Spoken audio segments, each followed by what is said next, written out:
DeepSeek finally dropped V4 Pro to the world just a few days ago. So I made it build the same exact apps as Kimi K3 and Claude Opus 5, because every person has put it into a different tier. DeepSeek compared themselves to Opus 4.8. Some people say it's as good as Opus 5, and even up to the intelligence level of Fable 5. DeepSeek measured their own improvement compared to their beta preview model. But the thing is, that's not a comparison against anything you'd actually choose between. When every source contradicts itself, there's only one way to know. Run it yourself on work you actually care about. So that's what I did today. 3 models, 3 identical tests to answer these questions. Can the cheapest model keep up with one that costs over 30 times more? And if not, where does it fall short? And as a bonus, I'm sharing the one thing I found that changed the results more than the model I picked. Now these 3 tools are all in different price tiers. It's not cheap model versus expensive Opus. That's the part that most comparisons you're gonna see get wrong. Across the 3 tests, I spent 2 cents on DeepSeek,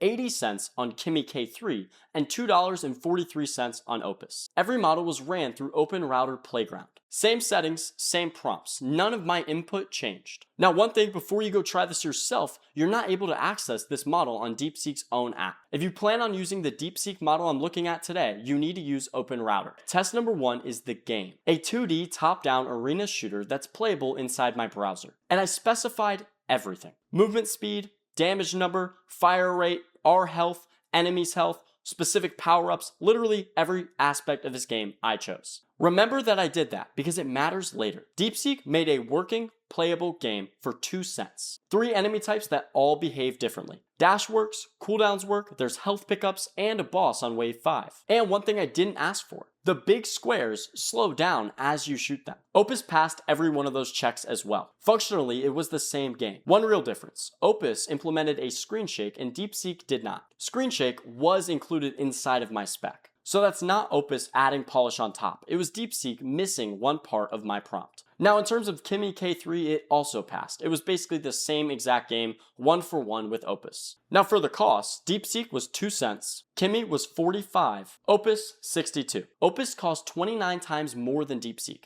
and if I put them all up and played them together, I could not tell you which model built which. So on this test, the answer is simple. It's almost a 1-to-1 game, but 29 times more expensive with Opus. Then I ran the second test, and some things fell apart. Test 2 was physics, a black hole simulation. The two focuses of this were an orbiting excretion disk and gravitational lensing, with the light bending around it as you zoomed in. But this prompt was a bit looser. I wanted to test their critical thinking, so I didn't specify any numbers. And I was shocked, because DeepSeek came back with the best looking result: a strong black hole that looks pretty accurate to photos and a great star field. On looks alone, it definitely wins. But then I tried to actually use it. The code describes a drag to tilt and a zoom in feature, but I wasn't able to get either actually functioning. So it has the controls I requested described, but it never coded in the functionality. Opus went the opposite direction. The lensing actually works. You can see lights bending around as you zoom further into the black hole. So it has the physics at a better level than DeepSeek,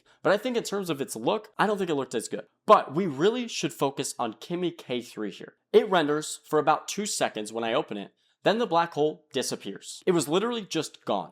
It also took 29 minutes to write the least amount of code of all 3 models, which I think is worth pausing on, because this is the same model that just tied the other 2 in the arena. I think this may point to a gap between their critical thinking abilities. So overall, the expensive model got the science right. The cheap model got the picture perfect, and the mid-priced one came last because it didn't work. Price predicted nothing here, and in the end, nobody won. Now finally, let's move into test number 3, which I think is the most relevant: real work. This is for you if you're someone who wants your model to help you run your week, not just write code or make things look pretty. Take the mess that's inside your head and turn it into a plan that you can actually follow. For me, that looks like a sponsor video that needs filming, an editor that needs lead time, a brand call on Wednesday at 2 p.m., lighting that broke, a Saturday upload, and a whole bunch of other stuff. But I didn't just ask for advice. I asked for the 3 things that I could actually use to help myself plan this out and get it done. A calendar file that imports into Google Calendar, a task list I could put inside of Excel or another tracker, and a message from my editor that was ready to paste with no placeholders. Then to make this really interesting, I planted some traps. The only one you really need to know is that the Saturday publish I wanted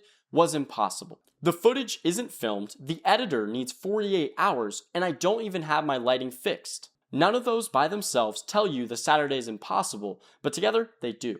Then I went ahead and I graded them blind. I had someone else label each of them output A, B, and C, and I went through and graded all of them. DeepSeek came in last for this one, which honestly surprised me.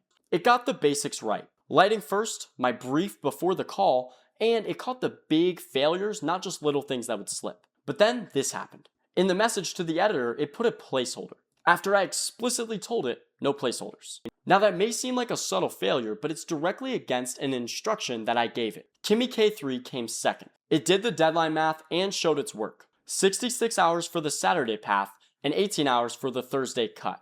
Both of those were correct. And it also caught something that none of the rest did. Filming is directly blocked by the 2 p.m. call, not just the lighting. So if you use these models, that's going to be super crucial to understand what you can do at each hour of the day. And then Opus 5 came in first. It was the only one that laid out Saturday's problem as a chain. If I don't get X, I can't do Y, and then Z won't be accomplished. And then it wrote the line that decided this test for me. Saturday is decided today, not Saturday. That's the difference between telling you a deadline is tight and showing you how you lose it. And then it found a contradiction that I didn't even plan. A Thursday deadline for the brand means I needed to have sent the video to the editor on Tuesday. So it recommended I self-edit a rough cut before my call with the brand and then sent the finalized version back to them. I didn't even put that in there. Opus took the initiative and found it. But the reasoning wasn't the whole story here. Remember, I asked it for 2 different deliverables that I could take to my actual workflows: an importable calendar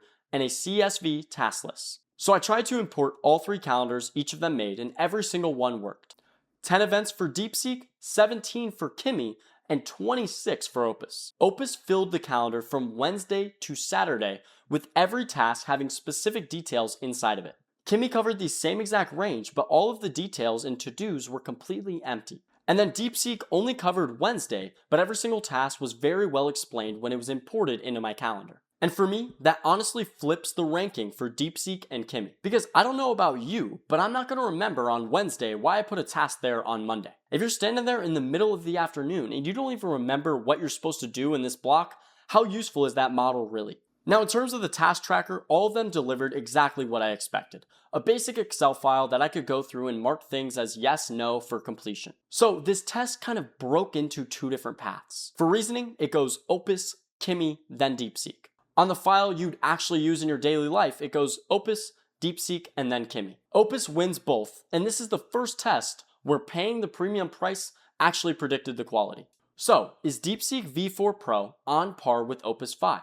Well, the answer is complicated. It depends entirely on the task, and I think that's partially why every source disagrees with one another. Coded against a fully specific prompt? Yes. It was 29 times cheaper and I couldn't tell them apart. On a loose creative spec, nobody ran away as the big winner, but they were so close that I still would choose DeepSeek. Then, with a real-life, messy workflow, Opus did run away as the winner, and I think it would be worth the extra cost.